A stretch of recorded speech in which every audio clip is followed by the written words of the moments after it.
Welcome to Trending Unpacked, the show that dives into what the world's been searching for and why it matters. Today, we're taking a deep dive into a name that, well, for decades, felt almost like shorthand for a specific era, and let's be honest, a very particular kind of public image, Pamela Anderson. Absolutely iconic in a certain way. Exactly. But for so long, her story wasn't really hers to tell, was it? Not at all. It felt like it was written by sensational headlines, Yeah. dictated by this relentless tabloid gaze. Yeah, and often just reduced to this singular provocative image. But in recent years, and maybe especially right now in 2025, her journey has proven to be far more layered. Definitely more powerful. And frankly, just utterly captivating in a way I don't think many people expected. So our mission today is to really unpack why Pamela Anderson is not just trending again, but why she's experiencing this profound, almost seismic reevaluation. It really feels like that, doesn't it? A huge shift. It does. We want to understand how her public perception has shifted so dramatically and what her remarkable journey tells us about, well, the enduring power of authenticity. And self-reclamation, too. Big time. And maybe even this fascinating thing where society kind of reevaluates people. Looking back with fresh eyes. To guide us through this deep dive, we've pulled from a pretty rich stack of sources. We've got recent articles capturing her current moment, her deeply personal memoir. Love Pamela, yeah. Yeah. Very revealing. And that groundbreaking Netflix documentary about her life. Pamela, a love story, essential viewing for this topic. Totally. And of course, we're looking at the vibrant, sometimes surprising discussions happening across social media. Can't ignore TikTok and Instagram on this one. Definitely not. So let's get into it. Where do we even begin? I guess we have to rewind, right? You have to. To understand now, you need to understand them. We need to go back to her initial, meteoric rise, a time when her image wasn't just prevalent, it was everywhere. Pervasive is the word. If you lived through the 1990s, early 2000s, she was unavoidable. Right. It felt like she almost defined a certain cultural moment. Her pivotal role as C.J. Parker on Baywatch. I mean, that wasn't just an acting gig. Oh, no. It was a genuine cultural phenomenon. Yeah. That show.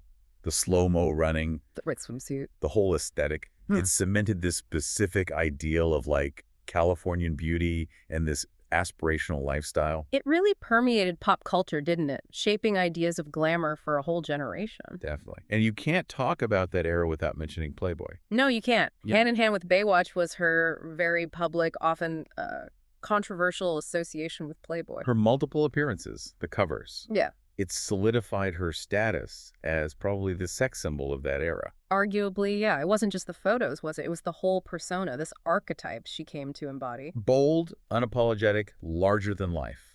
That was the image. And that combination, mainstream TV, boundary-pushing magazine, it made her one of the most recognizable and, let's face it, most talked about women on the planet. Absolutely. Yeah. But the consequence of that massive fame Was the tabloids. Her life became this recurring, relentless theme. constant. Every relationship, every personal struggle, every outfit. Front page news. Her public persona was just under constant, often brutal scrutiny. Like living under a microscope for decades. It's striking, isn't it, how that initial image, the one that brought her all that fame. Yeah, it simultaneously became this kind of cage. That's a good way to put it, a cage. Because for so many years, Pamela Anderson was seen primarily through this really narrow lens of objectification. Her highly sexualized image, which was curated and just amplified relentlessly by the media.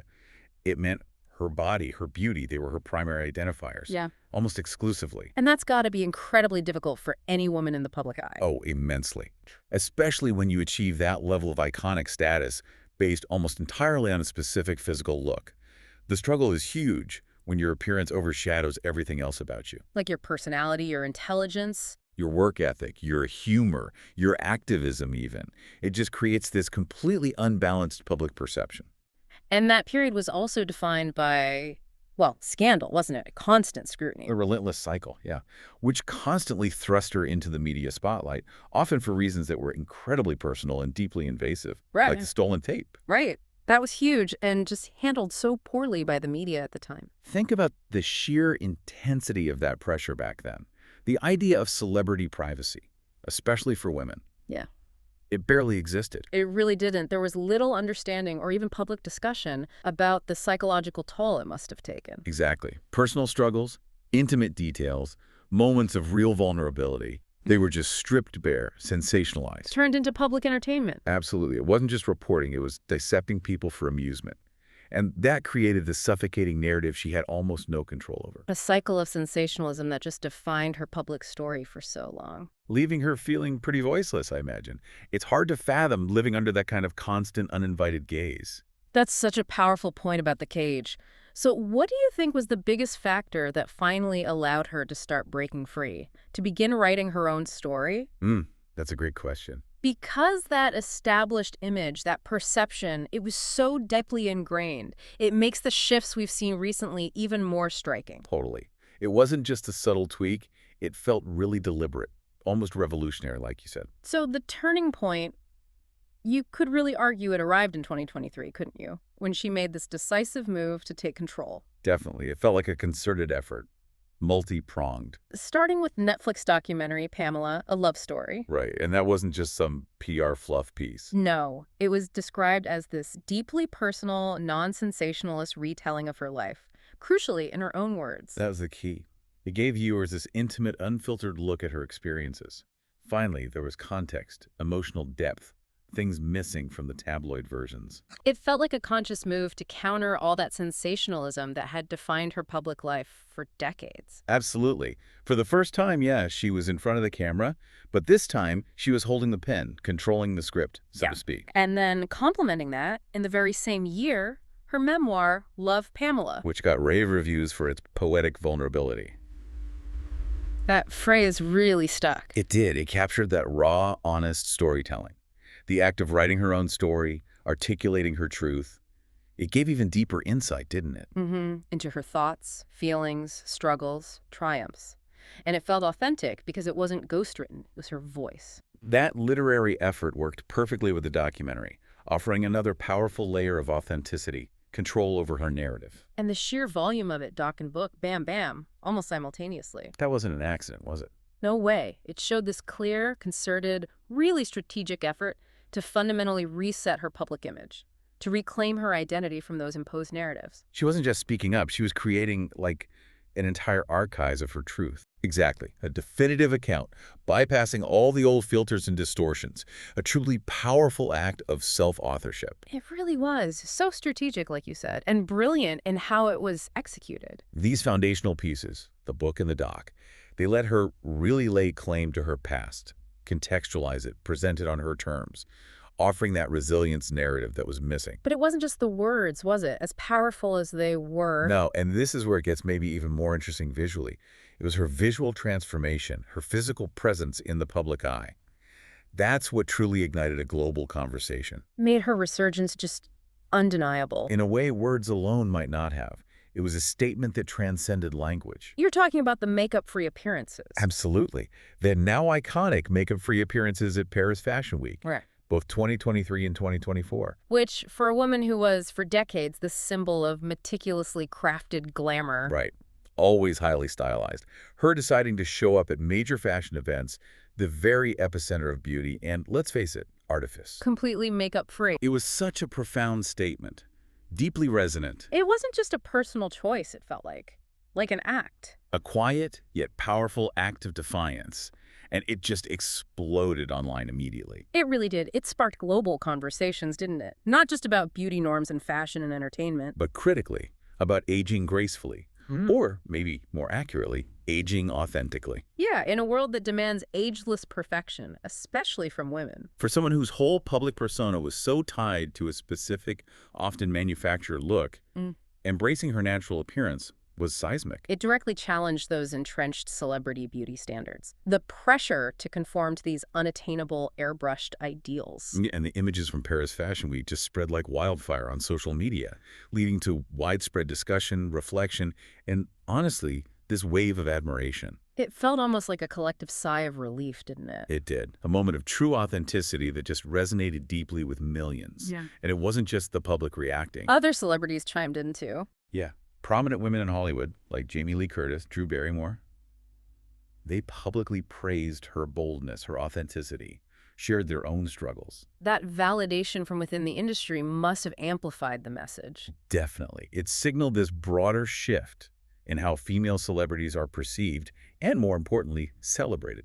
It wasn't about the artifice anymore. It was about the realness underneath. It felt like a monumental pivot. It really did. Absolutely. That's fascinating. It's almost like with that one choice, going makeup-free, she gave everyone permission to rethink not just her story. But the whole narrative around female celebrity, yeah. That visual choice wasn't just personal. It tapped into this much broader cultural current, prompting this major reevaluation of how we treat women in the public eye. Yeah, especially those who came up in that very different, often quite predatory media landscape. It really does feel like a collective societal reckoning, doesn't it? I think so.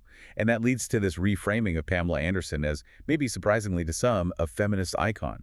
Which is one of the most compelling parts of this whole resurgence. Many people are now seeing her, quite rightly I think, as a survivor of media exploitation. And drawing parallels to Britney Spears' cultural reevaluation. Exactly. It reflects this broader societal reckoning, this collective self-reflection on how the media in the 90s and 2000s treated female celebrity. There's this growing, much-needed awareness of the cruelty, the lack of agency they faced. We're finally starting to acknowledge the systemic issues, right? The unchecked power of the tabloids that allowed for that kind of public dissection and exploitation. The increased empathy for figures like Britney, Lindsay Lohan, Janet Jackson, understanding their experiences with invasive media, it really paved the way for Pamela's reevaluation, too. It did. It shows society is learning, maybe slowly, but learning to look beyond the headlines and see the complex human beings. It feels like a fundamental shift in how we understand power, agency, vulnerability in the public sphere anyway. And the internet,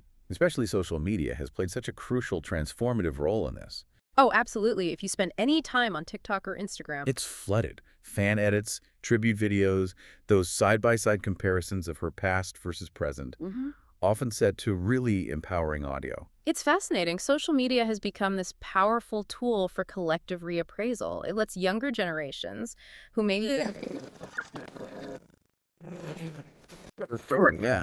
Contextualize it with a modern lens and champion these narratives of resilience and authenticity. which is so different from the top-down media consumption of the 90s, where narratives were just dictated by powerful outlets. Totally. Now the audience has a voice, and they're using it not just to consume, but to redefine, to celebrate a different kind of stardom. One built on genuine connection, shared values, maybe. I think so. And her journey just speaks so directly to contemporary desires, especially among Gen Z and millennial women. That desire for authenticity, Yeah. self-reclamation, natural beauty. All of it. Those global conversations about beauty norms and aging gracefully that her appearances sparked, they resonate deeply with these demographics. People seem tired of the relentless pressure to conform to unrealistic, filtered ideals online. Exactly. There's this shift towards valuing inner confidence, genuine self-expression over manufactured perfection. Which connects to that idea of soft power some people talk about. Yeah, that quiet, confident strength from within, not from external validation or some carefully constructed facade. It's about being real, grounded, finding power in vulnerability. Precisely. And just when we thought her story had reached this empowering peak. Along comes 2025, another fascinating chapter, putting her right back in the trending spotlight. But on her own terms, it feels like, in a completely new light. Totally. And this is the really fresh development, what's got everyone talking right now in August 2025. The Naked Gun reboot. Yes. She's starring as the femme fatale Beth Davenport alongside Liam Neeson Legendary. Playing Frank Drebin Jr. at 73. in Akiva Schaffer's reboot. Yeah. And the kicker, the movie hits theaters today, Friday, August 1st. Great timing for our deep dive. Right. But it's not just the film generating buzz. Oh, no. The romance rumors. Reportedly, there's a budding romance in the early stages between them. Sources telling people they're smitten with each other. Which is just delightful, isn't it? A fun twist. It really is. And it's not totally out of the blue either. They've been singing each other's praises for months. Building this charming narrative. Remember back in November 2024, Liam Neeson told people, quote, "With Pamela, first off, I'm madly in love with her." Wow, okay. And he praised her work ethic, her sense of humor, and she, in turn, told people he was the perfect gentleman, and she was honored to share the screen. You could feel that mutual admiration even then. A real warmth. It feels like a very different kind of celebrity coupling, doesn't it? Based on respect, shared humor. Mm-hmm. And their dynamic, on and off screen, has been a highlight of the promo tour. Pamela told Entertainment Weekly they bonded over literature and a good laugh, which is just adorable. I love that. And apparently she shared her home-baked bread and cookies with him during filming. Yes. So uniquely Pamela. Testament to that grounded, authentic lifestyle. And she playfully described their on-set vibe to EW as, what was it? Professionally romantic? That was it. Professionally romantic. It's clear they had this wonderful, playful chemistry that just spilled over. It's infectious to watch. And they've absolutely played into these romance rumors on the tour, but in a way that feels very modern, very self-aware. Completely unlike the forced narratives you sometimes saw in the past. They've looked really fond of each other on the red carpets, UK, New York, Berlin. Genuine warmth, shared amusement. And that Today Show interview, Tuesday, July 29th. Did you see it? Yes. Hilarious when Craig Melvin asked point blank, "Are you two an item?" They jokingly took offense. Mock outrage. Neeson was like, Craig. And Pamela, smiling at him, "I don't understand the question. It was perfect comic timing." Neeson then tried to explain they met on set, found this lovely budding chemistry as two actors. And said, "Let's not mold this. Let's just let it breathe." But Melvin pushed back, and Neeson accused him of stirring the pot, doing the stirring motion. Classic. And then Pamela posts on Instagram teasing, "Love is in the air." It's a masterclass, really. Yeah. Leveraging media attention with grace and humor. Maintaining control, but still having fun. Totally. And that playful approach, it's actually incredibly telling.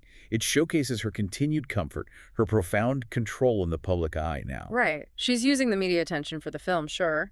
But doing it while keeping this remarkable sense of humor and agency about her personal life, it's such a stark contrast. To how it used to be. Exactly. Almost poetic. A contrast to the intense, often brutal scrutiny she faced before, where her private life was just dissected without consent. For public entertainment. Now she's in command, choosing how much to reveal, the tone, how to engage with speculation. It's proof of how far she's come in reclaiming her narrative. From being the subject to being the author. And a very witty author in this case. And, just for context, it's worth remembering her past marriages. Tommy Lee, Kid Rock, Rick Salomon, Dan Hayhurst.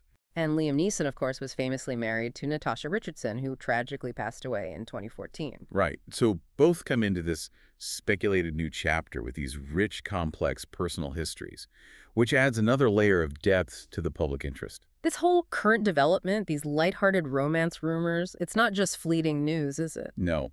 I think it's a fascinating capstone to this multi-decade journey of public perception, a narrative that's really come full circle. It signals her enduring ability to capture public attention. But now, crucially, on a foundation of respect and self-determination. So as we kind of wrap this up, synthesizing Pamela Anderson's truly remarkable journey, what we see is just this profound evolution. Almost unprecedented, really, in terms of public image shifts. She's moved from that objectified 90s sex symbol, plagued by scandals, seemingly stripped of agency, To this deeply respected figure, embodying authenticity, self-reclamation. and yet even emerging as this surprising but powerful feminist icon. The sheer power of taking control of your own narrative through the doc, the memoir, you just can't overstate it, can you? No, these weren't just stories told. It was a life lived, finally presented on her terms, offering that richness, that depth that was completely missing from the outside narratives for decades. A courageous act of self-definition. Truly. And the way her authenticity resonates with the new generation, amplified by social media. It's a testament to the changing cultural landscape. Younger people seem hungry for realness, vulnerability, resilience. And Pamela Anderson delivers that. Her continued ability to captivate public interest, even with something like the Liam Neeson rumors, shows her enduring relevance. And her mastery of navigating the spotlight on her own terms now, with grace and humor. It's a narrative of courage, profound self-discovery, and ultimately radical redefinition, not just of herself, but maybe of what it means to be a woman in the public eye. So what does this all mean for us, the listeners? What does Pamela Anderson's incredible story teach us about? Well, the fluidity of public perception. Yeah, how much it can change. The undeniable power of personal narrative and our ongoing collective reevaluation of women in media. Her transformation isn't just personal. It's like a mirror reflecting our own changing values as a society, our growing empathy, our desire for more authentic figures. That's a great point. How does her journey challenge our own ingrained perceptions about aging, about beauty, about what it truly means to glow up? Right. Is it about external polish? Or is it about profound internal reclamation? A powerful reclaiming of one's truest self. It certainly gives us something powerful to think about, doesn't it? It really does. Next time on Trending Unpacked, a new name rising in the fashion and art world. Shane Tamura. Here's why everyone's watching him now.